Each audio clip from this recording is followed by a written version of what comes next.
Good evening, everybody, and welcome to our 89th webinar. Tonight, we are looking at neurodiversity in social work, a lived experience of difference. We've been joined by some amazing guests who are going to talk about their own experiences, share with us.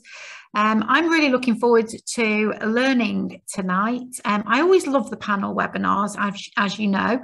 I also love it when it's team members that have suggested a particular topic, and it was Kelly who said she'd really like us to explore this topic. So I always love it when a team member takes a lead in organising a webinar, but also because I have an acquired neurodivergence following the stroke that many of you know that I had 9 years ago. I've been left with some issues that mean that I have a neurodivergent thinking. And so I'm really looking forward to learning tonight.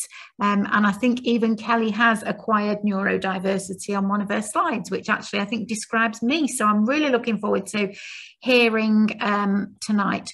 So welcome to the webinar. As you know, when you come into the chat, we like you to tell us who you are, where in the world you are. We like you to tell us, well, anything you want to, really. Sometimes you tell us what you've had for your tea. What we'd like to know, though, in the last couple of weeks for the webinars, we've been asking people what's made you smile today, or what's been the highlight of your day. So has anything made you smile today? If something's made you smile today, then let us know in the chat. Tell us where you are. Tell us if you're a student, if you're a practice educator, if you're a social worker. Let us know something about you. So again, we've got somebody joining us from America, fabulous, and we've got people describing themselves as a neurodivergent social worker, amazing. So we've got Wales, we've got Glasgow, London, America, Bradford. Look, we've got all over the world here. So we know we've got Wales, Scotland, Northern Ireland, England. Then we've gone international too. So that's amazing. Because of my neurodivergence, if I look at the chat, I will become fully distracted and won't be able to engage in the webinar. So I think I'm probably going to stop looking at the chat now, and I'll leave the rest of the team to look at the chat. Dave always handles the chat really well, gives us our links and is the kind of, king of chat really. And the rest of the team are also on hand to chat with you, let you know how their day has gone, what's made them smile. So our numbers are going up, which is great.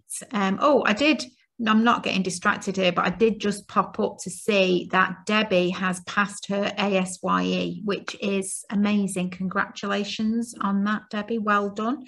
And I remember you being a student and joining us at these webinars. It just shows you how long we have been doing these webinars now. Number 89 tonight.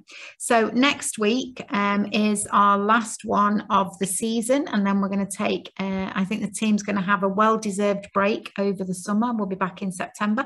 But our 89th session tonight, although as Kelly said earlier, as a team, we've actually done 90 webinars, because before we went live, we did do a test webinar. So really, we have done, as a team, the original team have done 90 webinars. So I think I have talked for long enough. Kelly always says this is the stage where she likes to open the door and let people in and make sure you're all comfortable and you've found your way in, whilst the tech team are making sure you've all got in and your sound is working and all of that.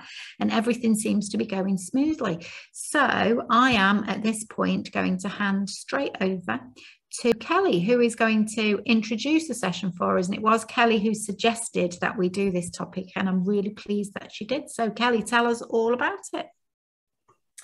Thanks, Siobhan. So a bit of a role reversal today. It's usually me opening up and passing over to Siobhan. So far we've done okay. So tonight we're going to be talking about neurodiversity in social work. So I'm just going to spend a few minutes just giving you a bit of an introduction and explaining some terms that you might hear, because I know that a lot of things that are quite they're not very straightforward. People are often like, is that the right way of saying it? Is that the right term? I don't want to get it wrong. And that's a theme that's come through on a lot of our webinars when we've had people talking about their own experiences. So I just thought a few minutes at the beginning would be really helpful. I'll speak for myself here when I say that I'm not an expert in any of this. Like, I know how neurodiversity affects me personally. I know the terms I like people to use, and I know the terms that I use. So if there's anything on here that you don't agree with, that's absolutely fine. But I would say it's really important to find out what the person prefers. So if we just go to the next slide, Siobhan. I'll give you a really quick introduction. We do have some guests and they are going to introduce themselves as they come along. So I'm not going to take up any time doing that. But I have heard most of them speak and they are fantastic. So just starting with neurodiversity. So kind of describing the idea that people interact with the world in different ways and there's no one set standard way of thinking or behaving or reacting to the world. Everybody is different, and I'd like to highlight kind of differences, not deficits. And I know that we've got lots of other webinars, and like we did one quite a while ago now on disability, when we're talking about medical versus social, and differences and deficits and lots of that. So that might be worth revisiting if you want to have a look at that. But you know, there's no neurodiversity is everybody really, because we are all different in the way that we think. So bearing in mind that everybody's neurodiverse, but a few are neurodivergent. Now, some people I've spoke to really like that word and some people really don't like that word. And depending where you look and where you get your statistics from, the best ones I could gather, and me and a couple of the guys really looked into this because we did a presentation to Social Work England, and the kind of best statistics that we could get were between 30 and 40%. Are neurodivergent, and everybody else is neurotypical, if you like. And kind of in the circles there, you've got lots of different things that may be included. You may see a version of this that's got different things in. You may see a version of this that hasn't got some of these in, and that's okay, because there's no one set kind of idea of what's included and what isn't. So kind of the most common things that are included are autism, ADHD, dyscalculia, dyslexia, dyspraxia. I've just realised my brain's doing a strange thing there. I'm not reading them in order. I'm trying to do it alphabetically, and I'm not quite sure why that is.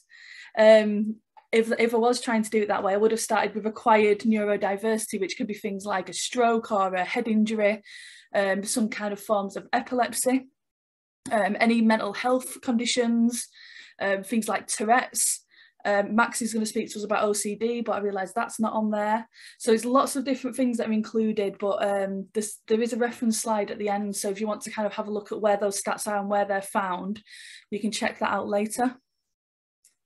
So just as statistics do vary, I just want you to kind of consider roughly how many people in the UK are thought to be neurodiverse is kind of 30 to 40%, but a breakdown of that.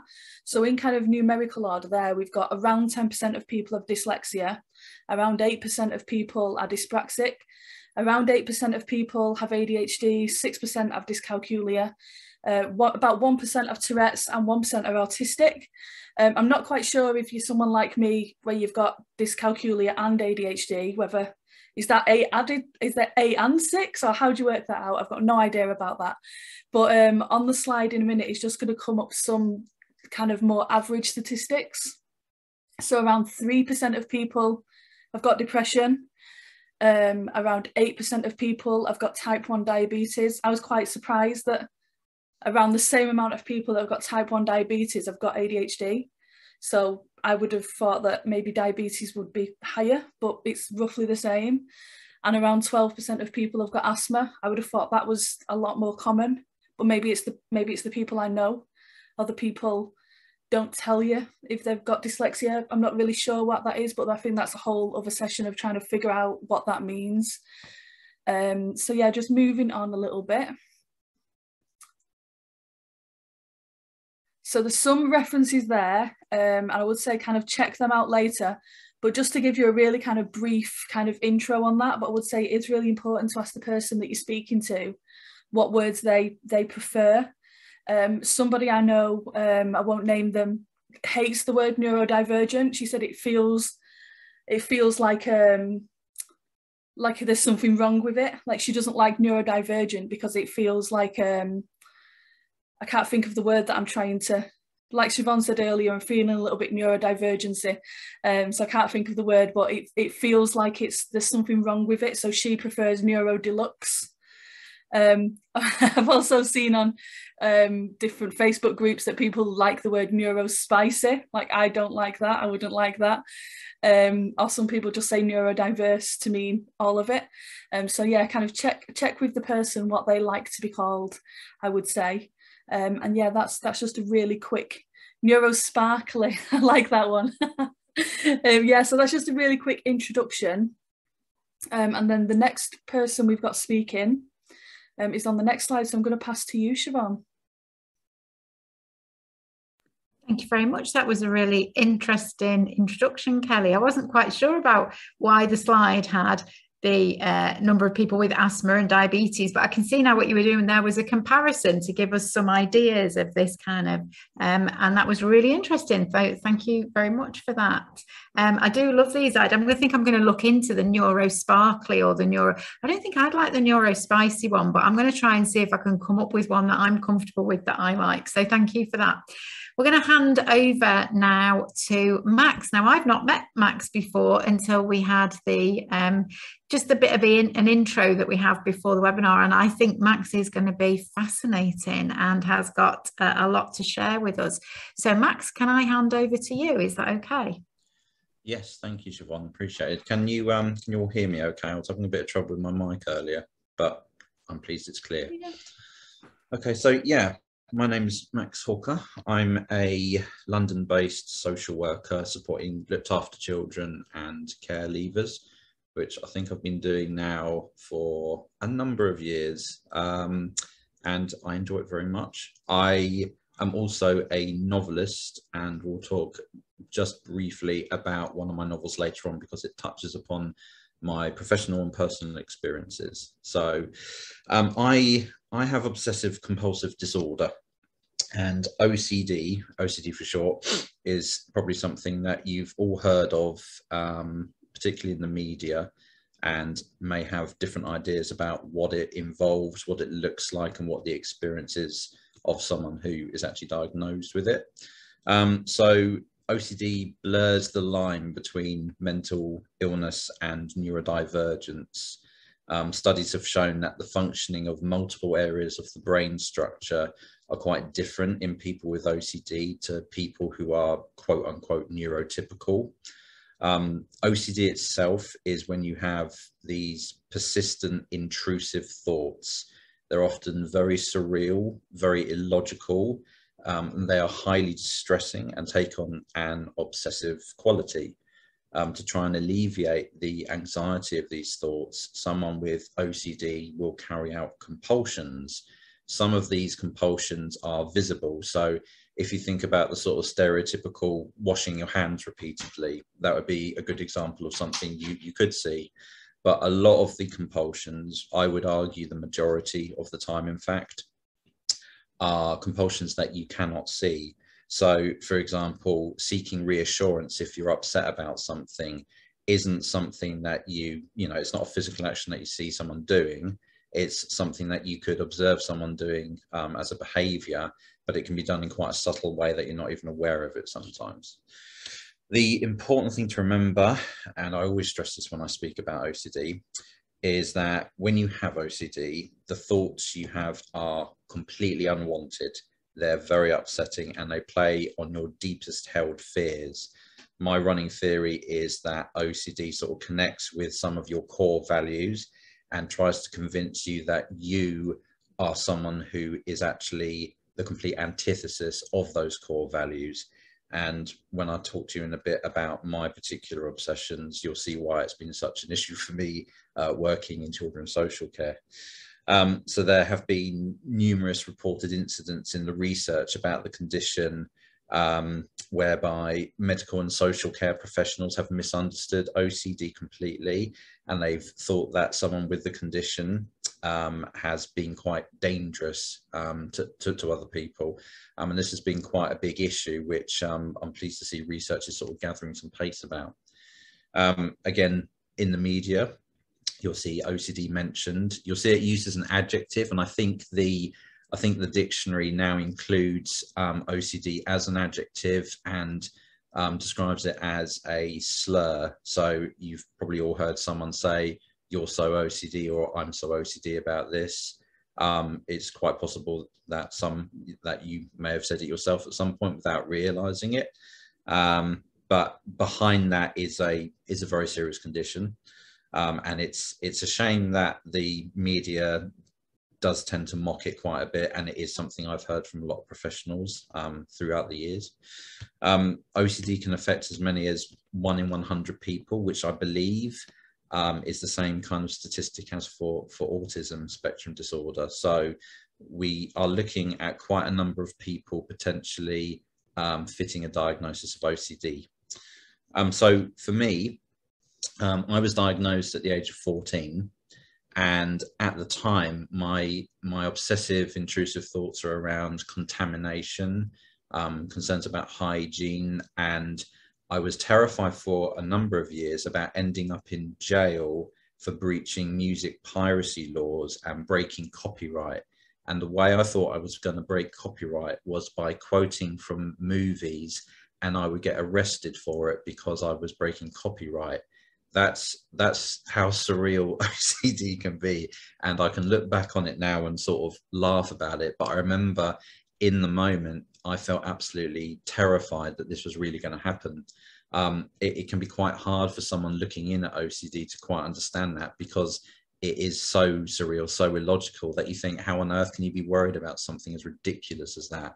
But it feels so real. It just connects with this raw emotion, and it just overrides all attempts at logical thinking. So you can't really talk yourself out of it because the emotional response is just so powerful.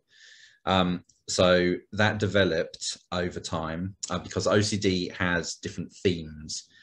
So the themes of my OCD began with sort of your kind of typical, cleanliness, hygiene concerns, and it developed into the fear of harming other people. And that's when it kind of got nasty, because OCD kind of, it's like an intelligence in your head. And it sort of realized that my core value as a person is to help people as much as I can. And that's why I'm in social work. So the idea of me being someone who could hurt other people is what would upset me the most. So I started worrying about the fact that I might have thrown rocks over motorway bridges and caused car crashes.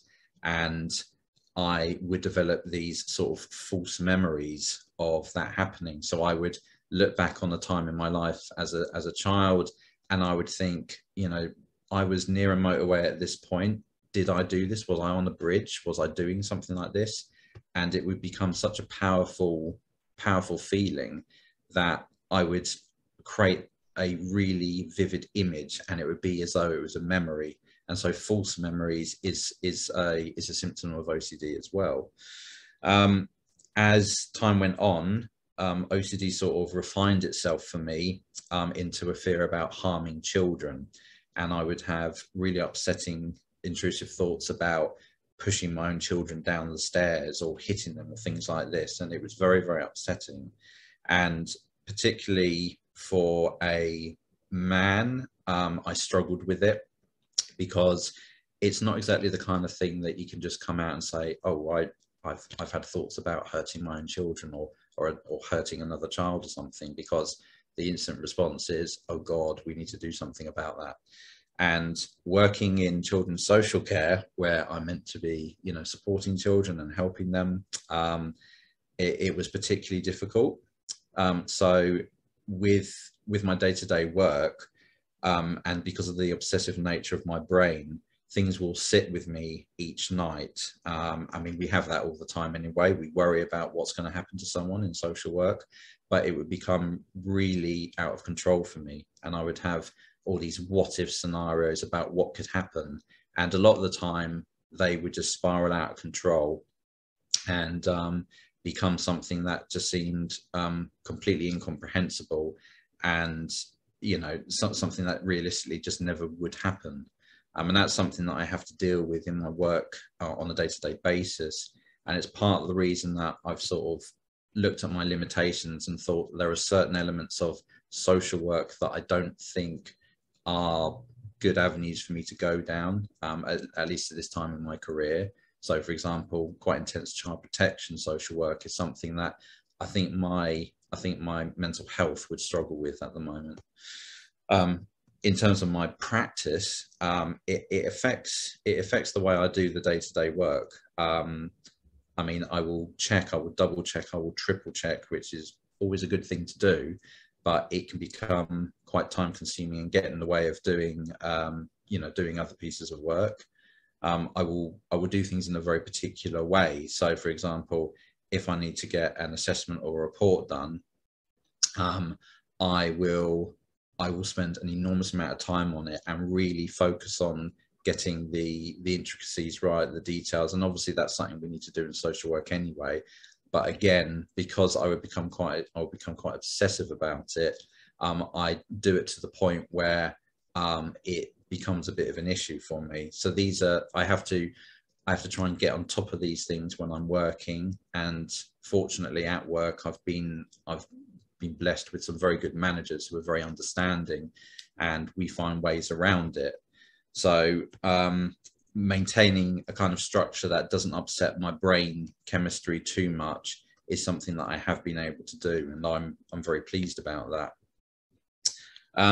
So, I mean, the support I get at work I think I've kind of forced my employer to support me, because I've been so open and honest about what goes through my head, and I almost do it in a provocative way to, say, this is who I am.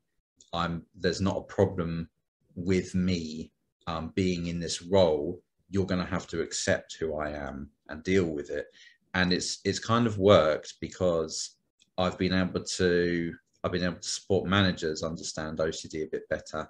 And at the end of July, I'm going to be running a training session for staff across my local authority about OCD with a colleague of mine who I speak to, who also has OCD. And it's nice to be in that kind of position where I can do that, and I feel confident enough to do that, because if there's any way I can sort of increase that understanding, especially among social care professionals, and that's great, especially with a condition which is so misunderstood. One of the other things I've been able to do in recent years is to start writing about OCD and trying to find an audience for that. So my first children's book, Rory Hobble and the Voyage to Hallygoggin, came out almost a year ago now. I think it's the 8th of July is the first anniversary of that. And that follows a boy with OCD in an abusive household who travels into space with his care experienced social worker to rescue his abducted mother. It's a bit of a sci-fi adventure, but I've taken sort of my personal experience of OCD and I've put it into a framework that I'm hoping will support children and also help to support adults and professionals who don't understand OCD quite so much. I think going forward with OCD, I've gotten to the stage where I can manage it. So there have been times in the past where it's just been so difficult for me to function that I've struggled to get out of bed, and it can be completely debilitating. But the support I've had mainly through therapy and through my medication has made it a far more manageable condition. So I suppose if you're thinking about it from an assessment point of view as well, medication and cognitive behavioral therapy really is good and goes hand in hand and has been a massive help to me over time. I mean, OCD is going to continue to be a misunderstood condition, I think, for some time to come, but I've been encouraged by the fact that there are quite a few people in the media, mainly celebrities, who've come out to discuss their own experiences of it. and I know that there are people writing about it a lot more. And I think it's important to recognize that with OCD, it's not just a core experience that is shared across all people. It's the same with any form of neurodiversity, or indeed any kind of mental health condition. It's important not to box OCD into this cleanliness, touching, perfectionism, obsessive kind of idea that the media has sort of just played out again and again, because it's quite a tired trope. OCD can take so many different forms, and it is completely unique for every individual, and it speaks to each individual as a person, to the sort of core nature of who they are. And you know, to really support someone with OCD, you have to recognize just how unique that condition is for them. Thanks. Thank you for so much for that, Max. That was really enlightening. And as I was listening to you, I was struck by how at times how frightening it must have been, and how exhausting. And I think people have put in the chat about the exhaustion.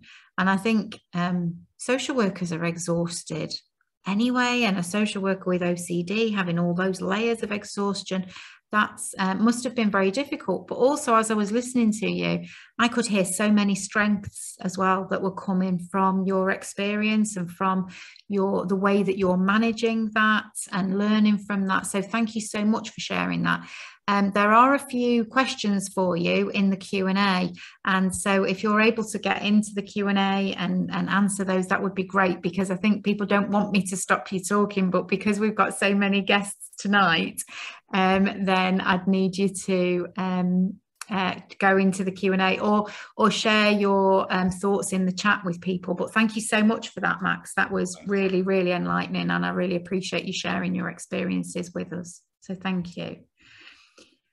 We're going to move on now to a guest who is actually Florence did for us when we had our virtual graduation. I remember Florence was the first person that sent a video. I think you've just remembered that, Florence, and you were the first person that sent us a video that we could show at our virtual graduation, which to me really showed how much you care about other social workers. And I think the work that you've done around the dyslexic social worker really shows how much you care about other people. So I'm really glad that you've come to share with us tonight, and I'm going to hand straight over to you. Thank you, Siobhan. And all I can say with that is my neurodivergent brain. If I didn't do it immediately, there's the risk that it might slip out of my ear. So thank you so much for having me tonight as well, everyone, and thank you for organising it as a big team too.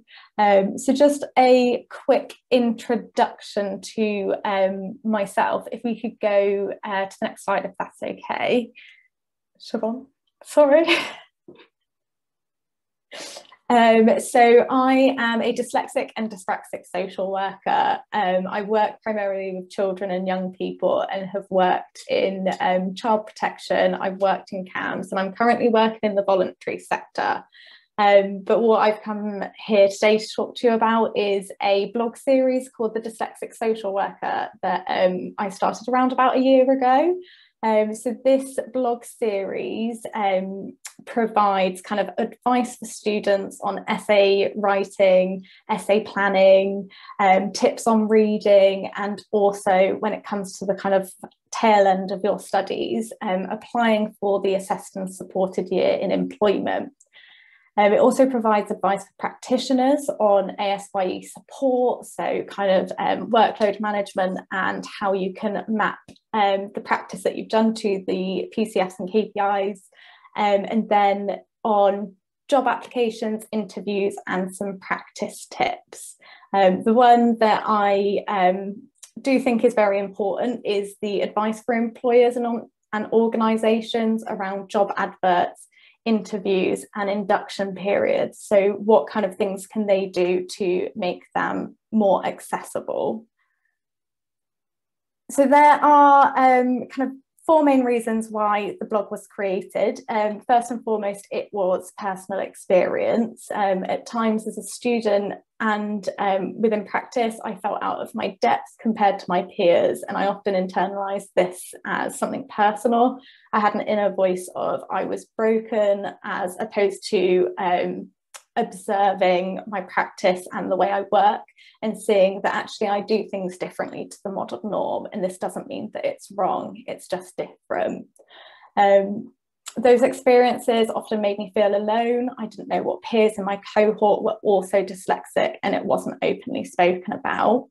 I was lucky enough to have a dyslexia tutor at university who provided me with a foundation of knowledge that I didn't have before. All I knew was I was dyslexic. I didn't know what that meant.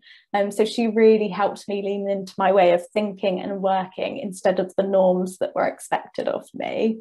And most importantly was reflection. So having met other neurodivergent social workers in practice and sharing the same inner narratives and experiences, we found some connections and realized that actually it's the neurotypical system that we've been working against that we've been struggling with. So I felt it was important to create a space that I felt when I was a student that we lacked. So the aim of the dyslexic social worker is to raise awareness and start conversations. It's to share knowledge and resources. And today I'll be sharing some information around the dyslexic mind skills. It's to challenge the notion that we are disadvantaged because we are neurologically different, and to challenge perceptions and myths as well. So all of this felt really important personally and also kind of like professionally in my working life, because of shared experiences I had heard, but also as research tells us, misconceptions cause a lot of stress, especially to neurodivergent or dyslexic adults, because of experiences at school and work. We can sometimes experience social and emotional difficulties. Often we can be frustrated with people's perceptions of our lack of ability rather than seeing that we're doing things differently. And these frustrations and perceptions can lead to low self-esteem. So a quick introduction to the mind skills. One way to challenge misconceptions that I've found helpful is by championing these advantages and sharing knowledge about these mind skills. So they were developed by Brock and Burnett and published in their book, The Dyslexic Advantage. Their model acknowledges that dyslexia can create challenges in certain academic tasks and everyday tasks, and it emphasises that this is a limited view of a much larger picture by shining a torch on the important abilities that dyslexia processing predisposes us to. It's more objective in its focus. The book acknowledges that neurological processing differences cause both advantages and challenges, and uniquely presents these as trade-offs. So the abilities that they highlight appear to arise from the same variation in brain structure, function, and development that gives rise to dyslexic challenges. But with this in mind, it's also important to remember that although we have these advantages, we are working in a system that is not designed for us to readily use them. Therefore, we're often adapting the way that we work to please neurotypical systems and structures, which is absolutely exhausting. But not only that, neurodivergent people and social workers should just be able to exist in the world, in the workplace, without it being justified, such as kind of like dyslexic superpowers or neurodivergent superpowers. We should be able to just be. So what are the mind skills? I can hear you all shouting it. So M is material reasoning. So these are abilities that help us reason about the physical or material world.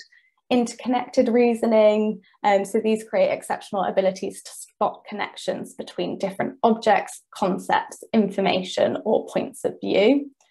Narrative reasoning, which is the ability to construct a connected series of mental scenes from past experiences in order to recall the past, explain the present, simulate future scenarios, and grasp and test important scenarios.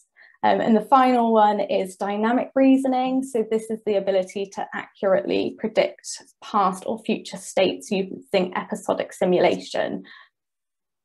And this is especially important where there may be missing or ambiguous information and working hypotheses are needed. So I can imagine you guys are kind of seeing what the mind skills are and are possibly already correlating it to social work skills too. So next we'll move on to what the trade-offs are for each of the mind characteristics. So material reasoning trade-offs. On the left we have the advantages, and on the right we have the difficulties. So we can often excel in spatial reasoning. Often this is seen in engineering, but in my own practice, it's really helped me understand systems from a 360 view, understanding kind of what channels of support we can go down and being able to do that quite visually. We've got non-verbal reasoning, so putting ideas into images, diagrams, or other non-verbal representation. So I find those first two correlate quite well, because if I need to see what I'm kind of thinking in my head, that's something that I can get out quite clearly. But also strong visual imagery, so understanding space, texture, movement, and force. So on the other hand of that coin, we can struggle with two-dimensional reasoning. So this can impact our handwriting and our understanding of symbols. And we can have difficulties with verbal skills. So this can be word and sound processing and word recall, difficulties answering open-ended questions, and difficulties putting ideas into words. I often trip over my own tongue, and I will sometimes have a little light bulb moment, but I can't get what's up here to come out of here. And sometimes that can feel like a massive brick wall. And then we can also experience difficulties completing tasks quickly. We then have interconnected reasoning trade-offs. So the advantages are spotting relationships. So these can be likeness or similarities, togetherness or associations such as cause and effect.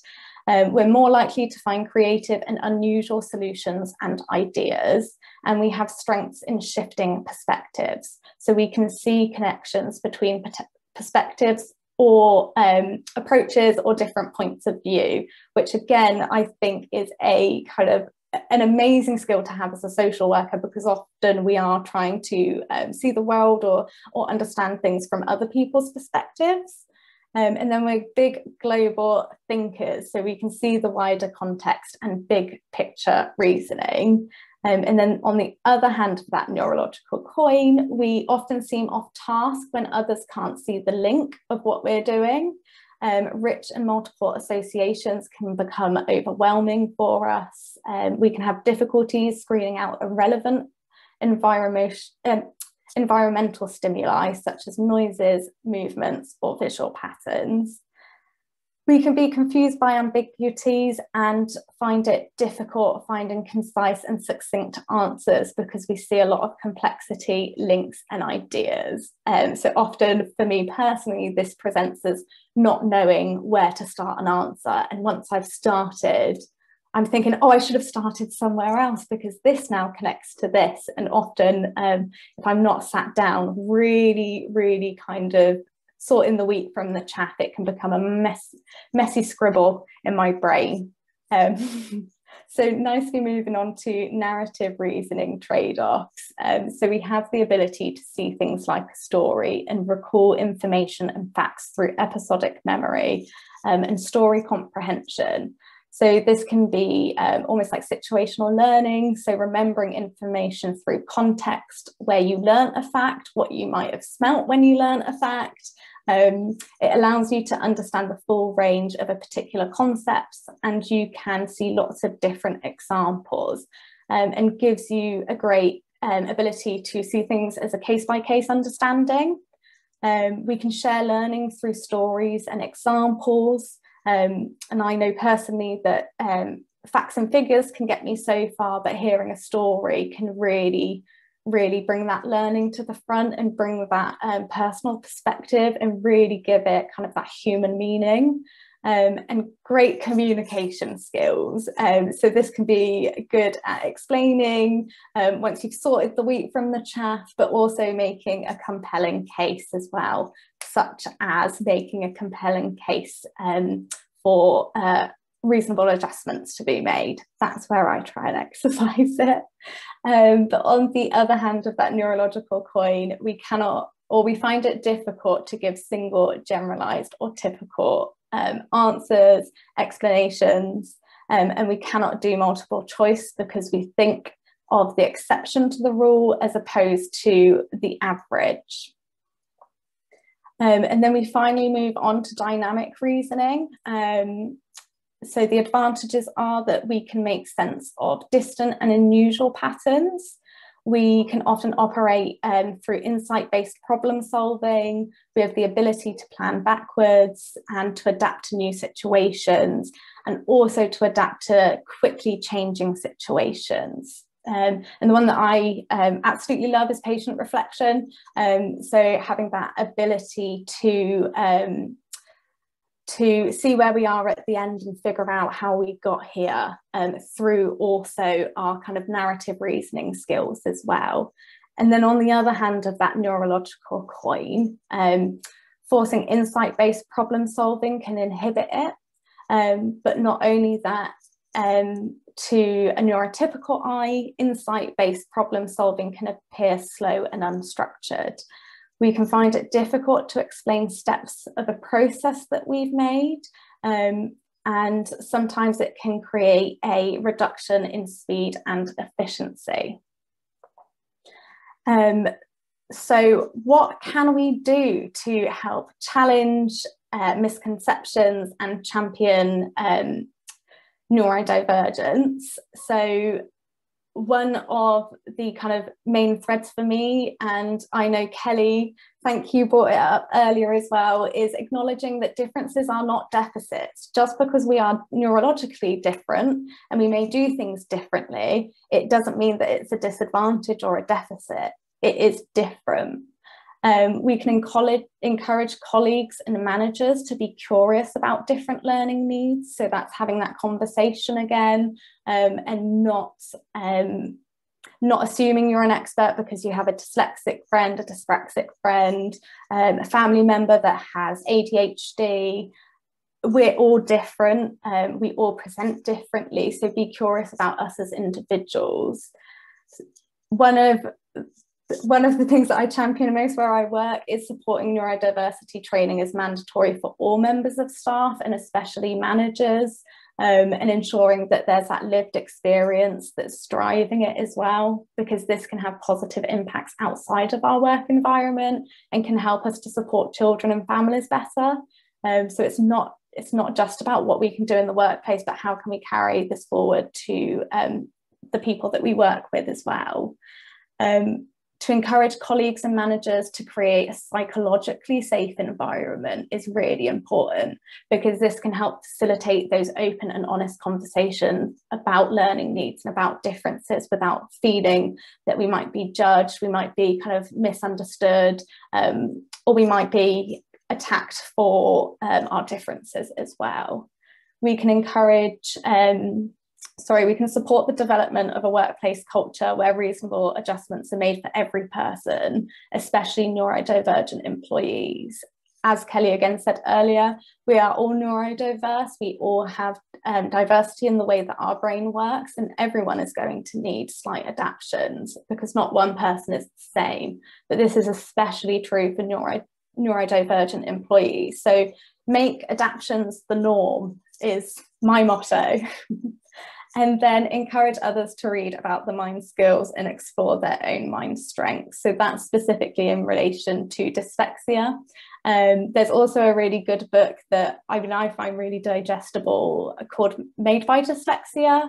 And I would encourage kind of others who are interested in understanding dyslexia more to read that book. I don't get any commissions for it, but do buy it. And then support the British Association of Social Workers Special Interest Group.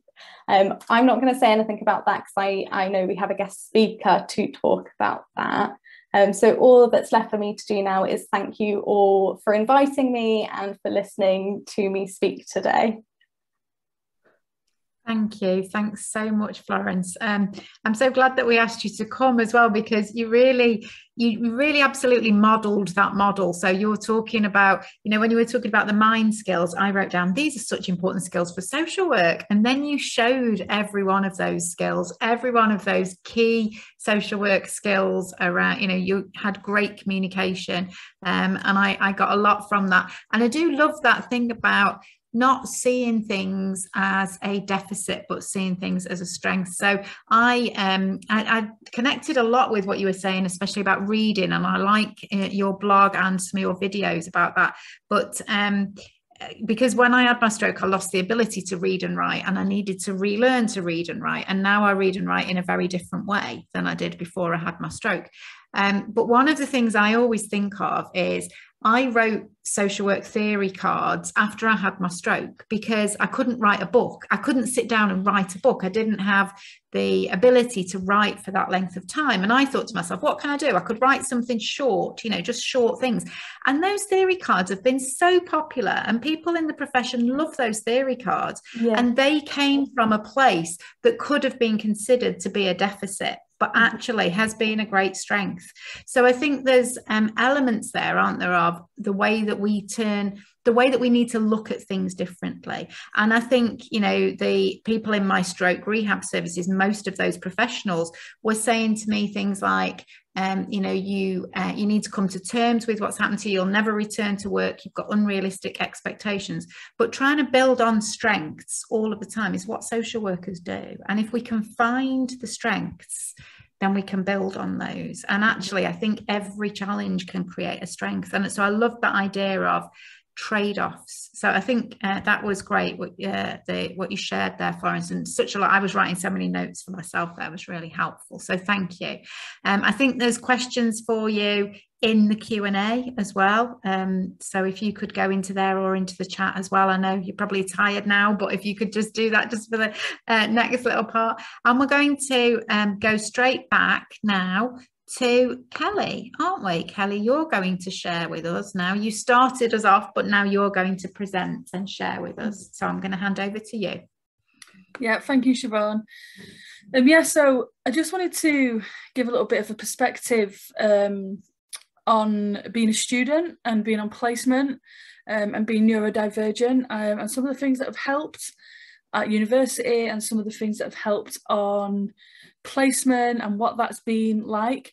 And I just thought on the slide that was just on, just thought it'd be quite interesting, for you to kind of know the kind of things that I've been involved in, because quite often I come on and I'm a member of Social Work Student Connect, but through that I've also had the opportunity to the team has had the opportunity to speak to the International Federation of Social Workers, and myself, Max, Deb and a few others spoke to Social Work England.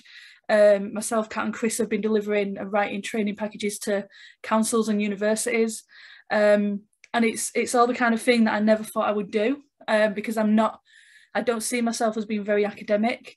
I think sometimes I make a very good, I'm very convincing that I might be, but I really struggle with the academic side, and I'm very practical and I just want to get on and do it. And it's probably, looking back now, I'm probably thinking, how did I not realise I had ADHD, when I'm just like, right, yeah, fine, can we just get going? Do you know what I mean? I just want to just get on with it. But then when I do sit and reflect, I do it for a long time, and that kind of hyper focus comes in, and I'm like, yeah, so what could I have done, and what would make it better, and how would I do it? And I'm going to do a plan, and I'm going to spend 3 hours doing a plan. It's going to be the best plan in the world.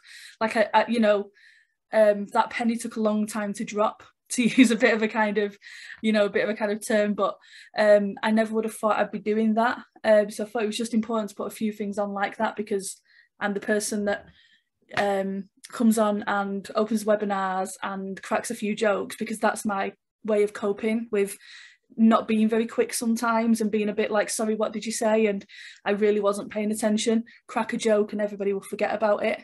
And that's kind of my coping mechanism. So that's me really. So just kind of some things that have helped on placement and at university. So things that helped at university. So the first thing that I want to say is,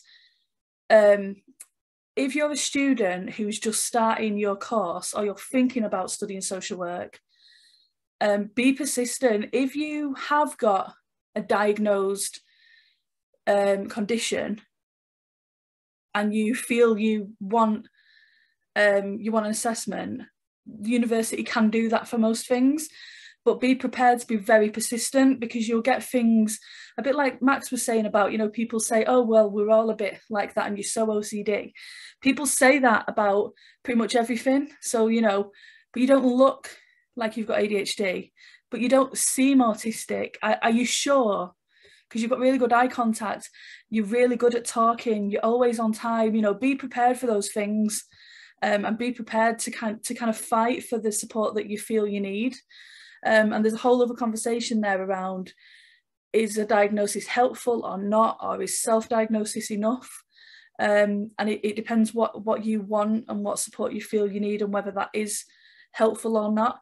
I spoke to somebody earlier in the week who's a social worker who's been a social worker for a lot of years and has finally got a diagnosis of ADHD. And she said she doesn't feel like so much of an imposter now. So for her, it was really important to get that label, so she's, because of how she felt about herself. So kind of, if you feel like you need support, don't give up.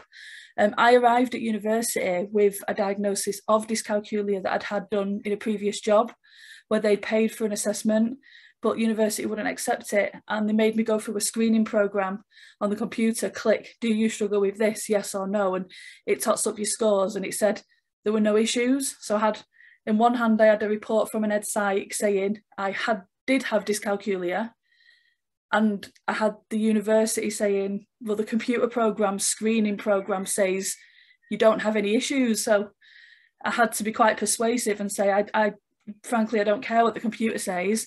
I would like an assessment, please. So I had an assessment, and the ed psych that they got in said, yep.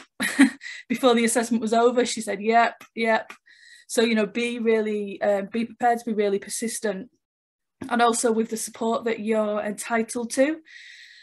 If you don't feel that you're getting the support you need, be prepared to be quite forceful in saying, I need this would be helpful. And ask other students what support they've received. So you can have, in England, you can have something called a needs assessment, where you get a diagnosis of something, you sit down with somebody, they ask you about your course, ask what it entails, ask what you struggle with, they read your report, and they say, I recommend, it could be a computer program, it could be a laptop, it could be X number of hours of study coach support, one-to-one support, but that's only what they recommend. It wasn't until the universities closed down and I realised that I'd been given a printing allowance so that I could print notes off I could print slides off to annotate, because that works for me, instead of listening to the lecturer, looking at the PowerPoint, writing down, and I'm like, oh, I have no idea what's going on. I would print them off and write my notes on the slides, so I had everything all together. When the universities closed because of the pandemic, I thought, well, £20 printing credit is not helpful because the university's doors were locked. So I thought, well, how's that work? So then I found out another student had been given a printer. I was like, well, why wasn't I given a printer? It wasn't a case of, he's got one, so I want one. It was like, well, that would be more useful. And it was just what that person had recommended. Somebody else got a dictaphone, whereas I was told I couldn't have a dictaphone because I could have a recording app on my phone. And I had to argue my way to a dictaphone, because I said, if I go on a social work placement, I can't whip out my iPhone and put it on a coffee table. Or I can't, because that's personal property and all of that business. And then I got one. So kind of ask around and see kind of what other people have benefited from. and be kind of very prepared to educate other people on what that means, what your diagnosis or what your difficulties mean. So, but you can't have ADHD because you can sit still. It's like, well, that's not just what ADHD is, or you can't be dyslexic because you can read. You can't be dyscalculic because you can tell the time. You can't have OCD because I've never seen you wash your hands a lot. It's like, no, that's not, that is what it's like for some people some of the time, but that's not what it is for everybody. So kind of be prepared to educate people on what it is that means, and kind of the support that you feel you need. And then that kind of that includes planning ahead quite a lot. So kind of my university experience has been really good, but I think I'm naturally a person that is very kind of, I won't give up. If I feel entitled to something, I will go for it. And then things that helped me on placement, kind of really put some time to get time aside to do your placement application form. So I don't know kind of what you call it at your uni or whatever, but put some time aside. It is like a job kind of application, and do a proper kind of SWOT or slot analysis. Look at your strengths, your weaknesses, your learning kind of opportunities, your threats, the things that might kind of catch you off guard. Spend some time doing that, and consider your learning needs. So sometimes it's not very helpful to say, I've got autism. Okay, that's only okay if the other person knows what that is and how that affects you, and how it might affect you in this job or this placement, or I've got ADHD or whatever it is. With the resources, I'm going to make sure there's 2 documents sent round. So one of them is kind of, if you struggle with distractibility, try this. If you struggle with reading, try this. So, think about what it is for you and kind of how that might work. So my final placement that I've just been on in children's mental health was absolutely brilliant. I said, where can I sit? And they said, sit wherever you like. And I was like, I know that feels helpful, but I need to know, don't give me a chair, but tell me roughly which section of the office. So I knew roughly I would sit in that section of the office because that was where people in my team generally sat. And if that wasn't right for me, if I needed to do something really kind of difficult, I could wear headphones, I could move myself around the other side of the building where I couldn't hear the printer, or I couldn't see the door, or people weren't coming and going. That really helped me. And, my placement, my practice educator was absolutely fantastic. She really understood what I needed. And I said, I may need to ask lots of questions. I'm going to be upfront and say, I may need to ask lots of questions. I'm going to be really mindful to try to make a list of questions. And once I've got 5, unless it's something really urgent, I'll send you 5 questions, rather than I'll send you one and another thing will pop into my head and I'll send you another one. And then I'll send you another one. I'll send you 5 questions. And she was like, yeah, that's fine. Really, really helpful. And then also at my placement, staff networks. There were different staff networks for, because it was in the NHS, the social work forum, which was brilliant. All about social workers retaining their identity.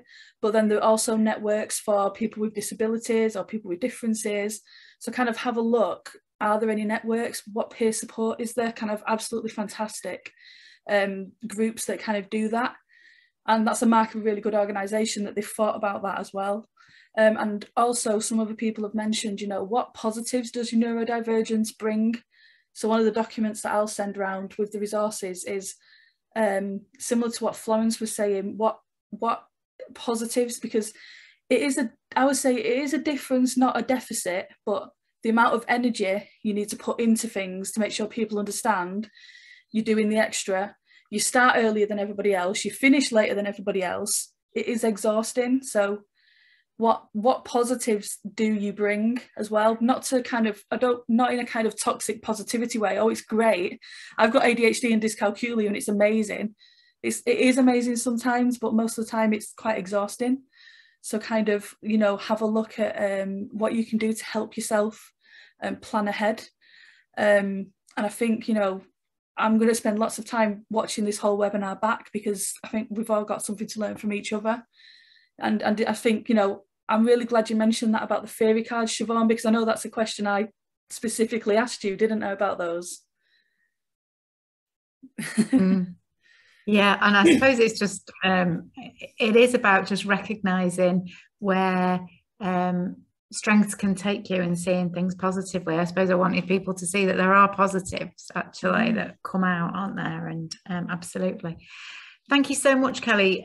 Got such a lot from that. And also just, you know, we want, I suppose we want you to know how proud we all are of you in getting a job where you're going to be able to continue to do this and continue with all of these amazing things. So thank you so much for sharing. And I know, I suppose, with you having been a team member since the start, all of the strengths that you bring and have always brought to the team. And so I see that. And I think because I see that, maybe I don't always see some of the things that challenge you more. And it's really made me think about that. So thank you. Thanks for that, Kelly, because I just see strengths. That's all I see with you, Kelly. So thank you. I think though, Siobhan, I think because I'm so comfortable in this team and because everything is set up in a way that supports everybody else, there aren't really as many challenges because it all works and it is supportive, and a bit like placement was for me.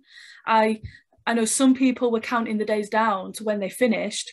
I was thinking I don't want to go because it was so brilliant, and I was thinking why can't I just stay? Whereas majority of the people on my course were counting the days, but because the environment was so supportive, and I think the team is a bit like that we work to our strengths and we support other people in their strengths. And my impulsiveness, you know, one of the you know, diagnostic criteria of ADHD is impulsivity. You know, I'm not up and down, but as soon as I saw a tweet that said, can anybody do this thing that you've never done before, something in my head went, yeah, I'll do that. I can do webinars. I could do webinars. Yeah, why not? And I replied, and I've ended up here. So in a way it's worked. But if I didn't have ADHD, I probably would have read it and gone, that sounds interesting, but yeah, I hope that goes well for whoever does that. So so it works. Yeah. It works. And I'm so glad you did answer that tweet that I put out and said, can anybody help me do this? Because that's really been, and you're always so helpful at helping me learn new tech and things. So thank you very much for that, Kelly. Right, we're going to, well, we've heard a lot, haven't we, from everybody, Kelly, about the special interest group. And so now we're going to hear from our final guest, Deb, who is going to tell us about the BASWA Neurodivergent Social Workers Special Interest Group. So, Deb, can I hand over to you? Kelly, just to say there's a couple of questions for you in the Q&A, if you could. Thank you for that. Yeah, hi everyone. And actually, yeah, just linking on what Kelly just said. So the group, that was very much a my ADHD response that's led to the group being created. It just made me smile. So yeah, just very, very, very quickly, I was diagnosed with ADHD in 2020, and typically ADHD of me, rather than thinking, oh, it would be nice to have a bit of peer support. No, I had to go and set up a whole UK wide group and like get everybody to, you know, do all of this stuff, because why not? But we've set up this group, and actually the response has been phenomenal. And I think when I first set it up, I didn't really think there'd be that many people that would attend. But yeah, I think the feeling that you're not alone, I think the feeling that there's other people out there that are having similar challenges was the overwhelming thing to begin with. It was actually quite emotional when we first got together.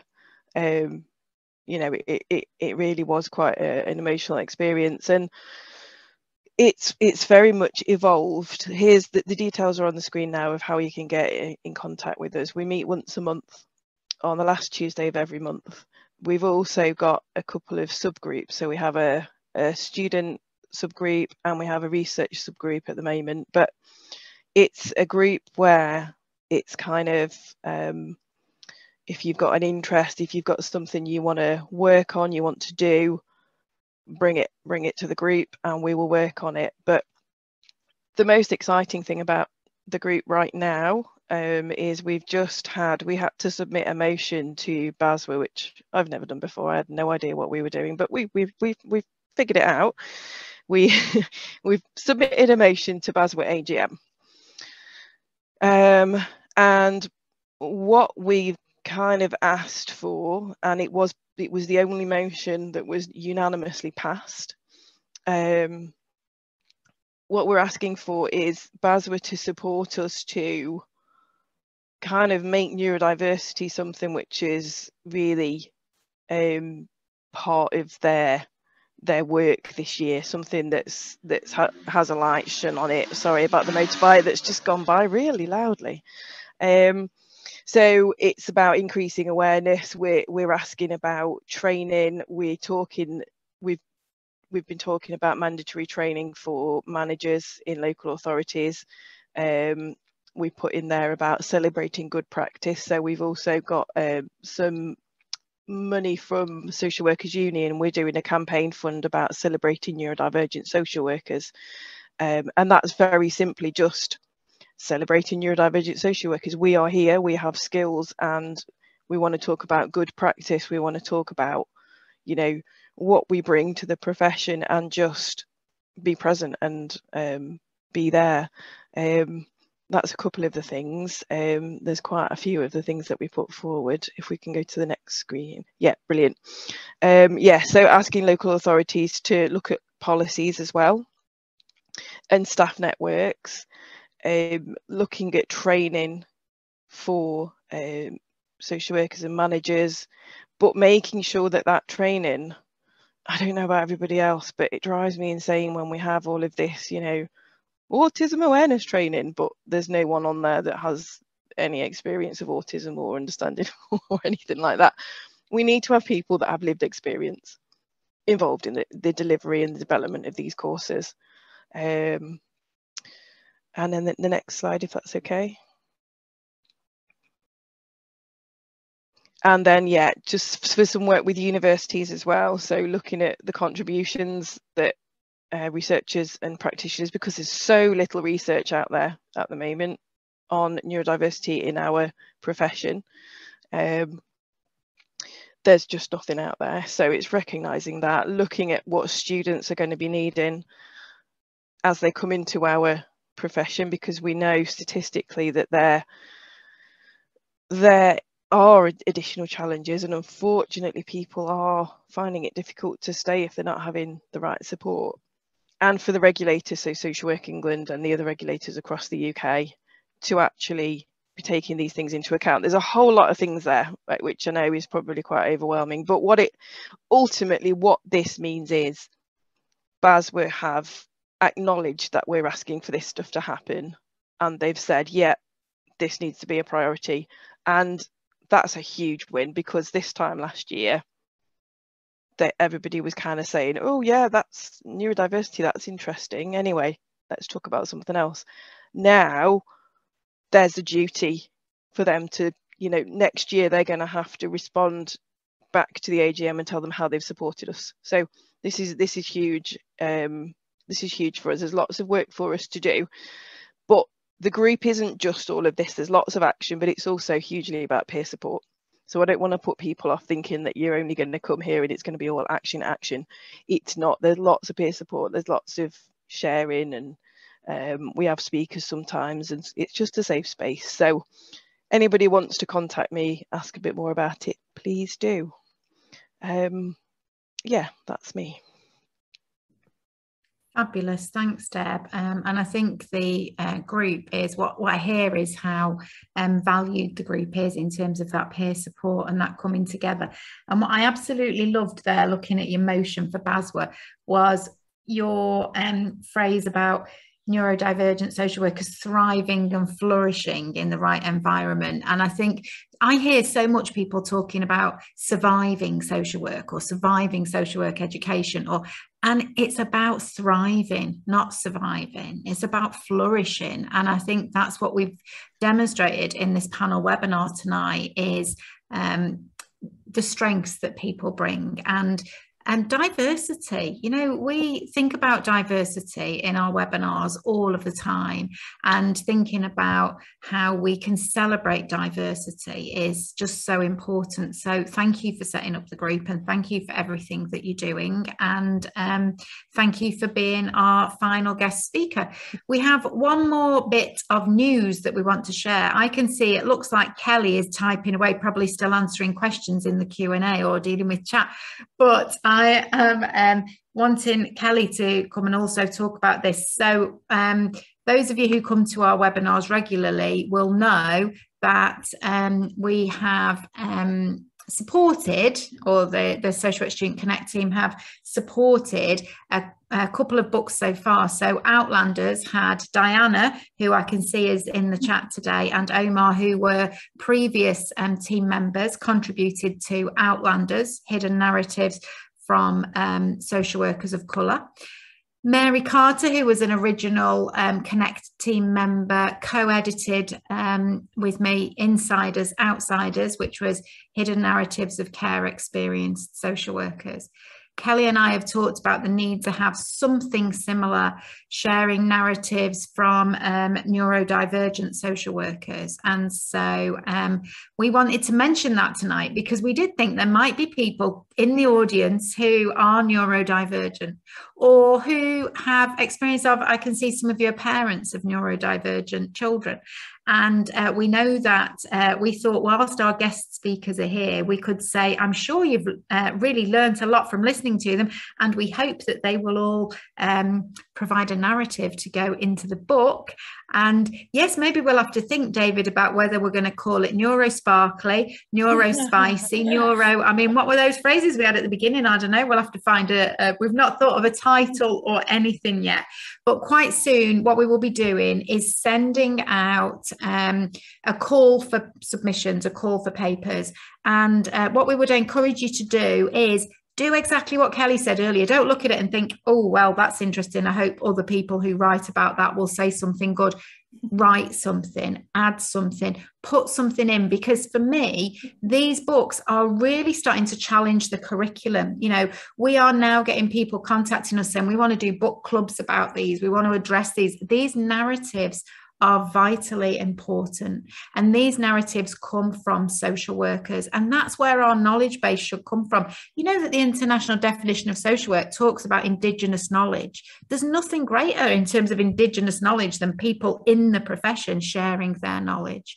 And so Kelly and I are going to be co-editing this book. We haven't yet got a title, and we might be a bit all over the place with the title. Two neurodivergent people coming together to try and edit a book, Kelly. It's going to be an experience, isn't it?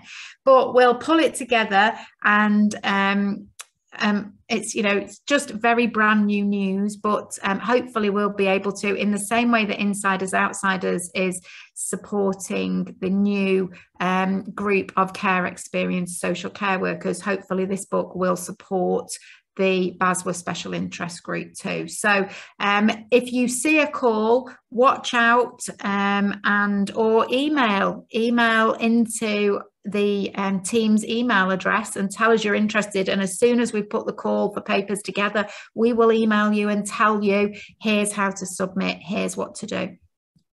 So thank you very much to all of our guests tonight. Kelly, I don't know if you wanted to say anything about the book at all or anything. This was your idea. Tonight's webinar was your idea, and you've brought it to fruition, as you always do, brilliantly. So I'm going to hand over to you to conclude, other than, I suppose I'll just pop in the final slide, which says what we've got next week. Next week is our last of the season, number 90. We thought we'd finish on that because it's a nice number. And we always end our seasons with an A to Z. So next week, we're going to be doing a team-led A to Z of social work education. So if you want to register, there you go. The link is in the chat. But I'm going to hand over to you, Kelly, to finish off for tonight. Thanks, Siobhan. Yeah, I just want to say thank you to all of our speakers. You've been absolutely fantastic. And also thank you to everybody in the chat, because it's so nice to see all of the really supportive messages when you're speaking or when you've just spoken.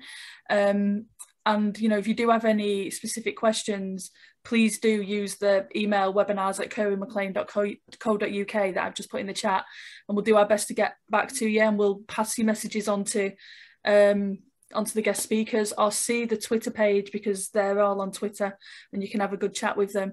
But in regards to the book, like, I really do hope that people do take the time to think whether you do want to submit a piece. It can be a written piece, it can be a poem, essay style, I can't think of anything else, but, you know, it doesn't have to be a traditional, here's an academic paper. We want to know your thoughts and feelings, because it's about neurodiversity and neurodivergence, and we want different people's perspectives on it. And I'm hoping, I don't know about 2 neurodivergent people editing a book. I think we'll be fine, because at least you've done it before, Siobhan, so I think we'll be absolutely fine. And in kind of talking about titles, I'm not sure, do we need to pay Max royalties for a game of neurons? I don't know if we have to pay him royalties for using that. Maybe, you know, maybe that could be a working title. I'm not too sure. But yeah, please do think about whether you would like to submit something for that, and don't be afraid of getting in touch if you want a bit more information, but not just yet, because there will be an official call out for it. But yeah, thank you everybody. It's been absolutely fantastic. Thanks again, Kelly. And for people who aren't sure about whether you want to submit or not, take a look at either Outlanders or Insiders, Outsiders, either one, and you can see the kinds of things that are being submitted: reflections, poems, as you said, Kelly, narratives, kind of article style, anything. We're very open to whatever you want to submit that gives your hidden narrative and brings it out there. So thank you very much. You can already see we've had 3 very different presentations tonight, but all, well, 4. I mean, I'm sorry, Kelly, I'm thinking about our guests, but obviously you've also done a presentation. I've not been able to add it up. That's my neurodivergence. But we've had lots of different presentations tonight, and they've all been hugely valuable. And that's the thing about narratives. It's your narrative for you to share. So thank you very much to everybody tonight, and to everybody that was here. And good night, everybody. Good night.